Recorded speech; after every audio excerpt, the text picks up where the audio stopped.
Aneka olahan rumahan masyarakat di Sabang diharapkan dapat bertahan kendati pandemi mereda.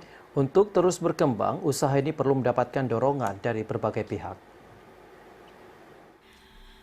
Usaha kecil rumahan olahan ikan di kawasan Gampung Kuta Bawah Barat tetap berproduksi kendati keterbatasan akibat pandemi COVID-19. Kendati terjadi pengurangan produksi, usaha kelompok yang dibina sejak 2 tahun lalu melalui donasi PT Pertamina dan Rumah Zakat ini saat ini mengolah aneka makanan ringan seperti bakso, nugget, dan kerupuk berbahan ikan dari jenis tenggiri. Selain itu diharapkan akan memunculkan oleh-oleh khas Sabang, kerupuk ikan.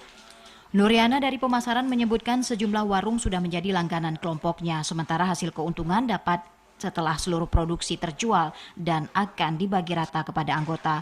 Pendamping kelompok usaha Fahrul Rafiq mengungkapkan ada pasang surut dalam usaha ini, namun pihaknya bersama kelompok tetap komit untuk menghidupkan usaha ini. Nugget, bakso, kemarin tuh kerupuk. Ini yang paling fokus ke kerupuk. 8 kilo, paling banyak 10 kilo itu. Kalau modal memang butuh tambah, cuma masih ini agak kurang. Kalau bisa kan ada tambahannya lagi. Untuk gitu. barang-barang pengolahannya?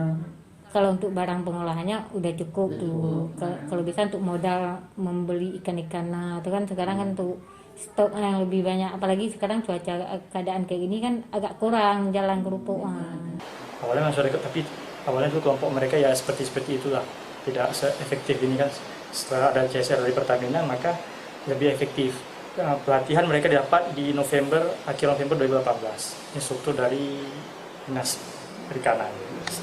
Setelah melakukan program itu, mereka terus berproduksi.